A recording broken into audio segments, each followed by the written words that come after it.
तो दोस्तों आज हम बात करने वाले हैं हैनिबल सीजन 1 के पार्ट 2 पर। दोस्तों हमने अपने चैनल पे हैनिबल सीजन 1 के पहले 6 एपिसोड्स को ऑलरेडी डिटेल में एक्सप्लेन कर दिया है, तो उन्हें अभी तक से आप लोगों ने नहीं देखा है तो उसे जाकर आप पहले देख ले, वरना आपको ये वीडियो समझ में नहीं आएगी।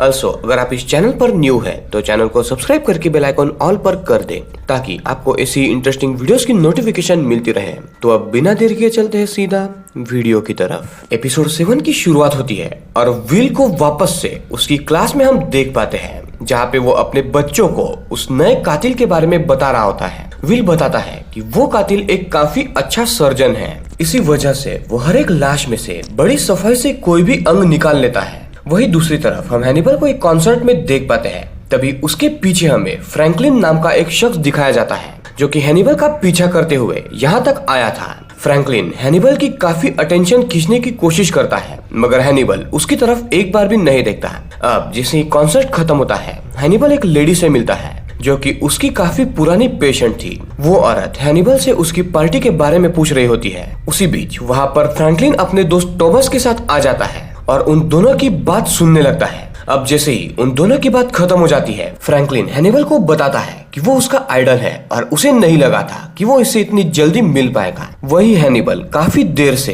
टॉमस की तरफ देखे जा रहा था, जो कि थोड़ा सा अजीब लगता है। वही दूसरी तरफ हम जैक को देख पाते हैं, जो कि किसी बिल्डिंग में होता है। तभी जैक को किसी का फोन बजने की आवाज सुनाई देती है, जिसका पीछा करने पे उसको वहाँ पे एक कटा हुआ हाथ दिखता है और उस कटे हुए हाथ में किसी ने वो फोन पकड़ा दिया था। तभी उसका ये सपना टूट जाता है और वो जाग जाता है। अगले दिन जैक विल को एक और कातिल के बारे में बताता है, जिसके बाद दोनों उस जगह के लिए निकल पड़ते हैं। वहाँ पहुँचने के बाद जैक उसे बताता है कि ये काम भी वापस से उसी कातिल का है, क्योंकि उसके शरीर का एक अंग गायब हो चुका है। मगर विल जैक को बताता है कि ऐसा नहीं है। अब विल उस पुरानी घटना को सोचने लगता है और उसका शक सही होता है। वो शख्स जो भी था, उसने इस आदमी को बचाने के चक्कर में इसकी जान ली है। अब ये बात जैक को बिल्कुल भी समझ में नहीं आती। वही दूसरी तरफ हम फ्रैंकलिन को देख पाते हैं, जो कि हैनिबल से मिलने के लिए उसके ऑफिस आया होता है। कुछ देर की बातचीत के दौरान फ्रैंकलिन हैनिबल को उसका दोस्त बनने के लिए कहता है, मगर हैनिबल इस बात के लिए तैयार नहीं होता। हैनिबल उसे बताता है कि कभी भी एक डॉक्टर और एक मरीज दोस्त नहीं बन सकते, क्योंकि इससे डॉक्टर के अंदर अपने मरीज को लेके फीलिंग आ जाती है, जिसमें कि पेशेंट का ही नुकसान होता है। अब फ्रैंकलिन के जाने के बाद वहाँ पे विल आता है, जो कि काफी परेशान होता है, जिसपे हैनिबल उसे उसकी परेशानी के बारे में पूछता है। विल उसे अभी हाल ही में हुए कत्लों के बारे में बताने लगता है और विल को लग रहा था कि एक और कातिल है जो असली कातिल को नीचा दिखाने के लिए बेगुनाह लोगों को मार रहा है। जिसपे हैनिबल विल से पूछता है कि तुम इतना कैसे श्योर हो। तब विल उसे बताता है कि असली कातिल के हाथों में सफाई है, मगर जो दूसरा शख्स है उसे इस बारे में कुछ भी नहीं पता। अब इस सीन के बाद सीन शिफ्ट होता है और हैनिबल एक डॉक्टर से मिलने के लिए उसके क्लिनिक में जाता है। उसी बीच दोनों आपस से काफी अच्छे दोस्त बन जाते हैं, जिसके बाद हैनिबल वापस से अपने घर चला आता है। घर पे हम एक किताब को देख पाते हैं, जिसमें कि इंसानों के अंगों को लेके खाना बनाने की काफी सारी रेसिपीज लिखी हुई थी। तभी हम उसी डॉक्टर को देख पाते हैं, जिसकी बीच रास्ते में गाड़ी खराब हो जाती है। अब जैसे ही वो अपनी गाड़ी को चेक करने लगता है, तभी वहाँ पे हैनिबल आ जाता है, जिसे देख के उसे थोड़ी राहत मिलती है। मगर हैनिबल उसकी मदद करने के बजाय उसकी जान ले लेता है और उसके शरीर के एक अंग को निकाल के वहाँ से चला जाता है। अब जब जैक और विल वहाँ पे पहुंच जाते हैं, तब विल उन्हें बताता है कि ये काम उसी असली कातिल का है, क्योंकि उस असली कातिल ने काफी सफाई से इस आदमी के अंगों को निकाल दिया है। उधर हैनिबल से मिलने के लिए फ्रैंकलिन वापस से उसके ऑफिस में आता है और उससे अपने पिछली कही बातों के लिए माफी मांगता है, जिसपे हैनिबल उसे माफ कर देता है। बातों बातों में ही फ्रैंकलिन उसे टोबस के बारे में बताने लगता है, जिसपे हैनिबल उसे टोबस और उसकी दोस्ती के बारे में कुछ सवाल पूछने लगता है। और इन सवालों को सुन के फ्रैंकलिन को कुछ अच्छा नहीं लगता और वो वहाँ से गुस्से में चला जाता है। अब हैनिबल विल का इंतजार करने लगता है, मगर काफी देर होने के बाद भी विल उसके घर पर नहीं आया होता है। तो हैनिबल खुद ही उससे मिलने के लिए उसके घर पर चला जाता है। हैनिबल विल को अपने ही ख्यालों में खोया हुआ देखता है, जिसके बाद वो उसे होश में लाता है और उसे उसके ऑफिस ना आने की वजह के बारे में पूछता है, जिसपे विल उसे बताता है कि वो अब इन केसेस में काफी उलझ सा गया है, जिस वजह से उसे समय नहीं मिल पाया। तभी वहाँ पे जैक आ जाता है और वो विल को तुरंत उसके साथ चलने के लिए कहता है। जैक उन्हें बताता है कि उसे एक गाड़ी पे शक है, जो कि शायद उसी कातिल की है, जिसने अभी तक से इतने सारे कत्ल किए हैं। अब सभी लोग उसी जगह पे जा पहुंचते हैं जहाँ पे वो गाड़ी खड़ी होती है वो गाड़ी एक एम्बुलेंस थी। अब जैक चारों तरफ से उसे घेर लेता है। अब उस एम्बुलेंस के अंदर से एक शख्स बाहर निकलता है जिसके हाथ में काफी सारा खून लगा हुआ था, जिसपे विल समझ जाता है कि वो किसी के शरीर के अंगों को निकाल रहा होगा। तभी सब उसे घेर के पकड़ लेते हैं। उसी बीच हैनिबल एम्बुलेंस में जाके उस घायल मरीज की पट्टी करने लगता है। हैनिबल को ऐसा करते देख के विल को उस पे शक होता है, क्योंकि वो बिल्कुल भी किसी सर्जन की तरह ही पट्टी कर रहा था। अब अगले दिन हम हैनिबल को इंसान का मांस पकाते हुए देखते हैं। दरअसल आज हैनिबल ने एक पार्टी रखी हुई थी जिसमें कि उसने सभी उसके जान पहचान वाले लोगों को बुलाया था। तभी वहाँ पे विल आ जाता है, जो कि उसे बताता है कि वो अपने तबीयत की वजह से उसकी पार्टी में नहीं शामिल हो पाएगा, जिस वजह से वो अभी ही उससे मिलने के लिए आ गया। कुछ देर के बाद पार्टी शुरू हो जाती है और सभी लोग हैनिबल के हाथों के बने हुए खाने की काफी तारीफ करते हैं, बट उन बेचारों को नहीं पता था कि वो इंसान का मांस खा रहे हैं। और इसी के साथ साथ गाइज एपिसोड 7 यहाँ पर एंड हो जाता है। एपिसोड 8 की शुरुआत होती है और हम विल को अपने घर में काम करता हुआ देखते हैं। तभी उसे अपने घर के बाहर से किसी जानवर के चिल्लाने की आवाज सुनाई देती है और जैसे ही विल बाहर चेक करने के लिए जाता है उसे बाहर कुछ भी नहीं दिखता, जिससे उसे लगता है कि ये उसके मन का वहम होगा। इसके बाद हम टोबस को देख पाते हैं, जो कि एक वायलिन के दुकान का मालिक था। टोबस एक बच्चे को वायलिन भी सिखा रहा होता है। उसी बीच वो बच्चा टोबस से वायलिन के तार के बारे में पूछता है, आखिर वो तार किस चीज से बनती है, जिसपे टोबस उसे उसके वायलिन बजाने पे ध्यान देने के लिए कहता है। इसके बाद हमें पता चलता है कि टोबस भी हैनिबल की तरह ही एक साइको कातिल है, जो कि इंसानों को मार के उनके इंटेस्टाइन को निकाल के वो उनके इंटेस्टाइन से अपने वायलिन की तार बनाता है। वही दूसरी तरफ फ्रैंकलिन वापस से हैनिबल के पास जाता है और उसे टोबस के बारे में बातें बताने लगता है। अब फ्रैंकलिन को टोबस पे शक होने लगा था कि वो कुछ ना कुछ गलत कर रहा है, क्योंकि जब भी फ्रैंकलिन उससे मिलने के लिए उसके घर पर जाता था तो टोबस हमेशा से ही उसे किसी को मारने के बारे में बातें करता था। इसके बाद फ्रैंकलिन हैनिबल से टोबस को ठीक करने के लिए कहता है, क्योंकि अब वो ही है जो कि उसे वापस से पहले जैसा कर सकता है। मगर हैनिबल उसकी मदद करने से उसे मना कर देता है और उसे बताता है कि जिसको ठीक होना है वो खुद ही मेरे पास आके अपने तकलीफ के बारे में मुझे बताए। वही दूसरी तरफ जैक और विल को एक और लाश मिलती है, जिसे कि बड़ी बेरहमी से मारा गया था। दरअसल कातिल ने उस शख्स का गला काट के उसमें एक बड़ा सा वायलिन फिट कर दिया था। अब जैक को बिल्कुल भी इसका मतलब समझ में नहीं आता, जिसके बाद विल अपने सोचने की शक्ति की मदद से उसे पूरे हादसे को मन में ही देखने लगता है। वो देखता है कि पहले तो उस कातिल ने उस शख्स का गला काटा और फिर एक वायलिन को उसके अंदर डाल के उसे बजाने लगा। इधर हैनिबल के पास वापस से फ्रैंकलिन आता है और उससे टोबस को ठीक करने के बारे में पूछने लगता है। फ्रैंकलिन उसे बताता है कि टोबस ने मुझे कई दिनों पहले एक सपने के बारे में बताया था, जिस सपने को टोबस पूरा करना चाहता है। दरअसल टोबस को एक ऐसा सपना आया था जिसमें कि वो किसी आदमी का सर काट रहा है और उसके शरीर में वो वायलिन फिट करके उससे मधुर धुन बना रहा है। और फ्रैंकलिन आगे ये भी बोलता है कि उसे अभी पता चला है कि पुलिस को आज ही ऐसे ही एक आदमी की लाश मिली है, जिसे ठीक उसी तरीके से मारा गया है जिससे टोबस को सपना आया था। और उसे पक्का शक है कि ये काम टोबस का ही है, जिसपे हैनिबल फ्रैंकलिन को कोई भी जवाब नहीं देता और फ्रैंकलिन के जाने के बाद वो टोबस के घर के लिए निकल पड़ता है। इधर पोस्टमार्टम रिपोर्ट में उस शख्स के पेट में एक पाउडर मिलता है, जो कि अक्सर वायलिन बजाने वाले इस्तेमाल करते हैं, ताकि उसके अंदर जो लगाया हुआ तार है वो और भी मुलायम हो जाए और अच्छे से धुन बजे। इससे विल को विश्वास हो जाता है कि वो कातिल पक्का कोई प्रोफेशनल इंस्ट्रूमेंटलिस्ट है।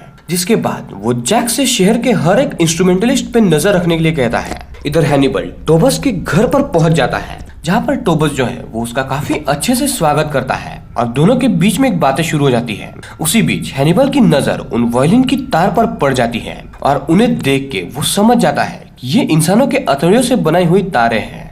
इसके बाद हैनिबल टोबस से आज के कत्ल के बारे में पूछने लगता है, जिसपे टोबस समझ जाता है कि हैनिबल को उसके राज के बारे में पता चल चुका है। जिसके बाद टोबस हैनिबल को बताता है कि उसने जानबूझ के फ्रैंकलिन को ये सारी बातें बताई ताकि वो उसके पास आए।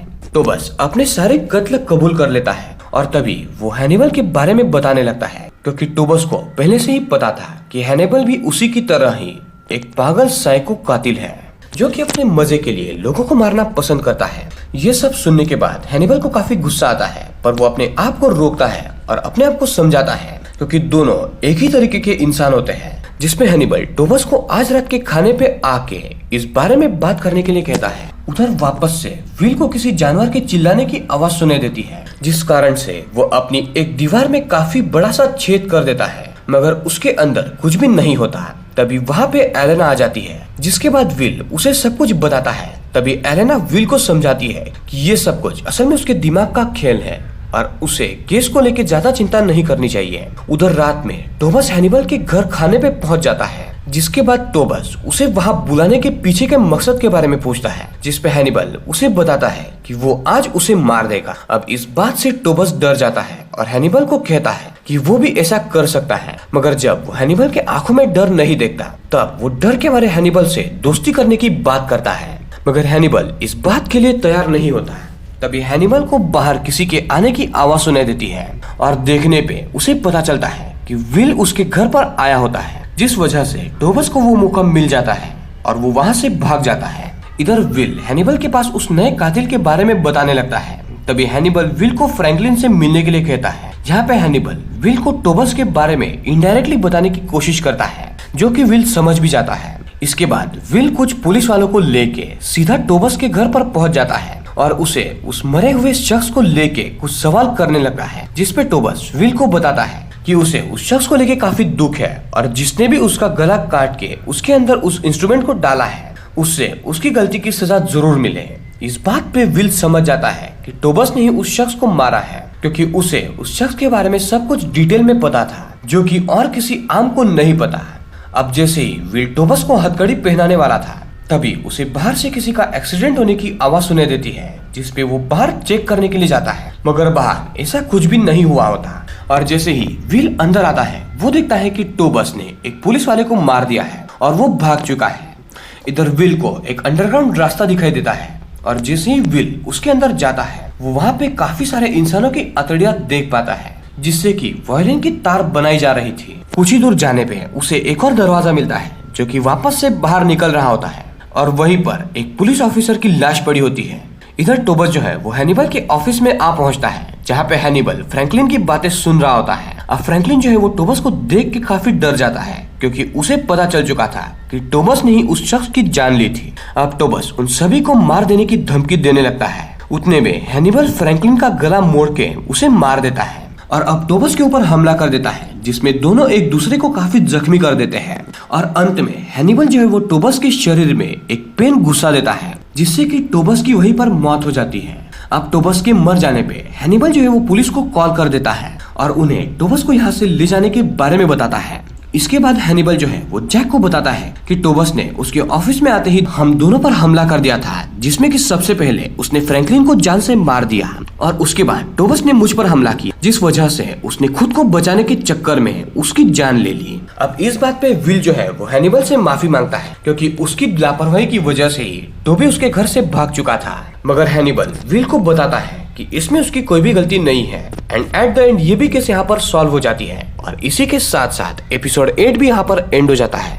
अब एपिसोड 9 की शुरुआत होती है और हम विल को वापस से एक और कत्ल की जगह पे देख पाते हैं, जो कि समुद्र के किनारे में होता है। दरअसल इस बार एक नए कातिल ने काफी सारी लाशों को एक के ऊपर एक रख के एक खंबा बना दिया होता है, जिसके ऊपर एक इंसान को तोड़ मरोड़ कर रख दिया गया था। अब विल उस पूरी जगह को अपने तरीके से देखने लगता है, जहाँ पे उसे पता चलता है कि कातिल ने ये सारी लाशें पहले तो सारी कब्र से चुराई और उसके बाद उन्हें ला के इस जगह पर रख दिया है। और उसके बाद वो एक इंसान को पकड़ के ले आता है, जिसके सीने में चाकू मार के कातिल ने उसे जान से मार दिया है और उसकी सारी हड्डियां तोड़ के उसने उन सभी के ऊपर रख दी है। इसके बाद जैसे ही विल अपनी आंख खोलता है, वो खुद को हैनिबल के ऑफिस में देखता है, जो कि काफी आश्चर्य की बात होती है।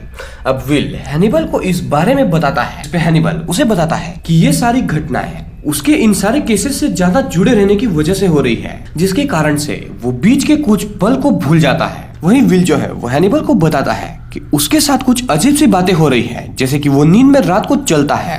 अल्सो उसे कई सारे जानवरों की आवाज सुनाई देती है, उसे ऐसी आवाजें सुनाई देती है और ऐसी घटनाएं के बारे में इमेजिनेशन होता है, जो कि असल में नहीं हो रही। इन सब बातों को सुन के हैनिबल विल पे काफी दबाव बनाता है कि वो इस केस को बीच में ही छोड़ दे, मगर विल ऐसा नहीं करता है। अब दूसरी तरफ हम एबिगेल को देख पाते हैं, जो कि उन्हीं लड़कियों से बात कर रही होती है जिन्हें कि उसके पिता ने मारा था। एबिगेल उन सभी से उनकी मौत के लिए माफी मांगती है और उन्हें बताती है कि अगर वही सबसे पहले मर जाती है तो उन सभी को नहीं मरना पड़ता। और तभी एबिगेल की नींद टूट जाती है और वो जाग के बिस्तर पे बैठ जाती है। अगले दिन विल वापस से जैक के पास पहुंच जाता है और उसे कल का इन्वेस्टिगेशन बीच में ही छोड़ के चले जाने के लिए माफी मांगता है, जिसपे जैक विल से उसकी मेंटल हेल्थ के बारे में पूछता है और अगर वो मानसिक तौर से ठीक है तभी वो केस को आगे बढ़ाने की बात करता है। मगर विल जो था वो उस केस को सॉल्व करने के लिए काफी उत्सुक दिखाई दे रहा था। अब दूसरी तरफ एबिगेल के पास फ्रेडी आती है, जो कि पहले तो उसे उसकी हालत के बारे में पूछती है और फिर वो एबिगेल को एक किताब लिखने का सुझाव देती है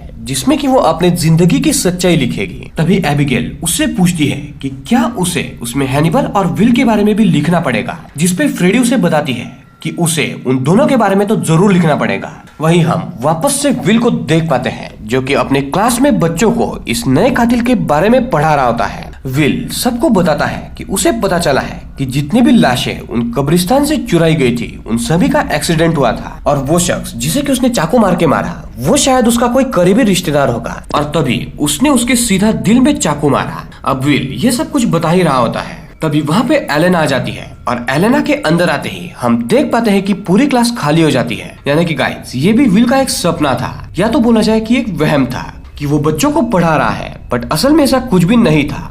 अब ऐसा देख के विल वापस से काफी दुखी हो जाता है, मगर एलेना उसे हौसला देती है और उसे बताती है कि सब कुछ जल्दी ही ठीक हो जाएगा। वही इसके बाद हम हैनिबल और विल दोनों को एबिगेल के पास देख पाते हैं जो कि उससे मिलने के लिए आए होते हैं। उन्हें पता चलता है कि वो खुद पर एक किताब लिखने जा रही है, जिसपे विल उसे समझाता है कि वो हमेशा से ही सही थी, इस वजह से उसे अपने बारे में सफाई देने की कोई भी जरूरत नहीं है। उसके बाद हैनिबल जो है वो एबिगेल से इस किताब को लिखने का आइडिया तुम्हें किसने दिया उस शख्स के बारे में पूछता है, जिसपे एबिगेल उसे बताती है कि उसे फ्रेडी ने ये सब कुछ करने के लिए कहा। तभी विल उसे समझाता है कि फ्रेडी एक बहुत ही बुरी और खतरनाक औरत है, इसलिए उसे उससे दूर रहना चाहिए। इधर अब जैक को जो है वो ब्रायन नाम के एक शख्स की लाश मिलती है जिसे कि हैनिबल ने छुपाया होता है, जिसके बाद जैक विल को बुलाता है और उसे इसके कत्ल के बारे में पूछता है। तभी उसे पता चलता है कि ब्रायन की मौत ठीक उसी तरीके से हुई थी जैसे कि गैरेट अपने शिकार को मारा करता था। अब इससे जैक को सीधा एबिगेल पे शक होता है, क्योंकि गैरेट तो पहले ही मर चुका था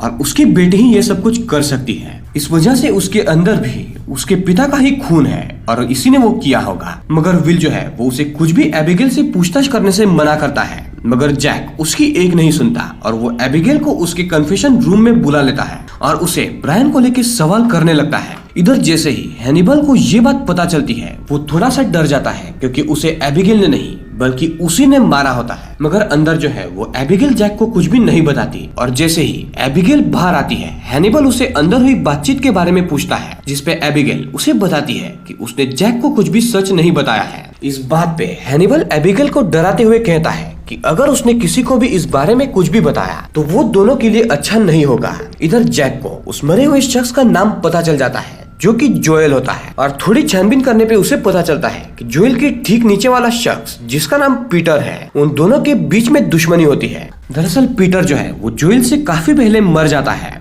लेकिन उसकी दुश्मनी अभी तक से चली आ रही थी। तभी हमें पीटर के भाई के बारे में पता चलता है जिसका नाम मार्शल होता है। अब जैक और विल मार्शल के पास पहुंचते हैं और वो दोनों जान जाते हैं कि जोएल को मार्शल ने ही मारा है, वो भी अपने भाई का बदला लेने के लिए, क्योंकि मार्शल का भाई पीटर और जोएल में काफी दुश्मनी थी और इसी दुश्मनी का बदला लेने के लिए मार्शल ने जोएल को मारा था। अब विल एंड जैक मार्शल से ये सब करने की उसकी वजह पूछते हैं, जिसपे मार्शल उन्हें बताता है कि जोएल की माँ और उसके बीच में अफेयर चल रहा था, मगर जैसे ही मैंने किसी और लड़के से शादी कर ली तो उसने हमारे बच्चे को मार दिया, जिस वजह से मैंने भी उसके बेटे जोएल को मार दिया। तभी विल उसे बताता है कि जोएल उसी का बच्चा था और उसने अपने ही बेटे को मार दिया क्योंकि दोनों का डीएनए मैच कर रहा था। अब ये सुन के मार्शल को काफी रिग्रेट होता है और वो वहीं पे बेहोश हो जाता है। इधर विल वापस से ब्रायन की लाश के पास जाता है और उसके सामने खड़े होके वो कुछ सोचने लगता है और सोचते समय उसे ये पता चलता है कि असल में ब्रायन को एबिगेल ने ही मारा है और उस बात से वो काफी दुखी हो जाता है। इसके बाद विल हैनिबल के पास जाता है और उससे ये सब कुछ बता देता है, जिसपे हैनिबल उसे बोलता है कि उसे ये बात पहले से ही पता थी और वो नहीं चाहता था कि एबिगेल अब जेल जाए, इसीलिए उसने ही ब्रायन की लाश छुपाने में उसकी मदद करी थी। इस बात से विल जो है वो हैनिबल पे काफी गुस्सा हो जाता है और उसे बताता है कि उसने जो कुछ भी किया वो सही नहीं किया। इसके बाद हैनिबल जो है वो सभी को रात में अपने घर पे डिनर के लिए इनवाइट करता है, जिसमें कि वो सभी लोगों को इंसान का मांस खाने को देता है और किसी को भी ये पता नहीं था। वही एबिगेल समझ जाती है कि ये इंसान का मांस है और जब सारे आए मेहमान अपना खाना खत्म कर लेते हैं तब एबिगेल हैनिबल का हाथ बटाने के लिए किचन में चली जाती है और हैनिबल को उस मांस के बारे में बताती है। तभी हमें पता चलता है कि एबिगेल जो है वो पास्ट में भी अपने पिता का साथ दिया करती थी उन सभी लड़कियों को मारने में। गैरेट के कहने पे वो पहले सारे लड़कियों से दोस्ती करती थी और फिर वो उन लड़कियों को गैरेट के हवाले कर देती थी, जिसके चलते गैरेट उन्हें मार दिया करता था। यानी कि गाइस पास्ट के कुछ एपिसोड्स में हमें ये पता चला था कि एबिगेल बेकसूर है, तो ये बिल्कुल भी गलत था। असल में एबिगेल भी उतना ही कसूरवार थी जितना कि उसका पिता गैरेट था। और इसी के साथ साथ गाइस एपिसोड 9 भी यहाँ पर एंड हो जाता है। और इतने सारे एपिसोड्स होने के बावजूद भी अभी तक से इतने होशियार विल को ये पता नहीं चल पाया है कि हैनिबल ही असली कातिल है जो लोगों को मार रहा है और उनका मांस लोगों को भी खिला रहा है और खुद भी खा रहा है। तो दोस्तों ये था हैनिबल सीजन 1 का पार्ट 2, जिसमें हमने 3 एपिसोड्स को और जाना। तो गाइज और भी 3 एपिसोड्स बचे हुए हैं जिन्हें हम अगले पार्ट में कवर करेंगे।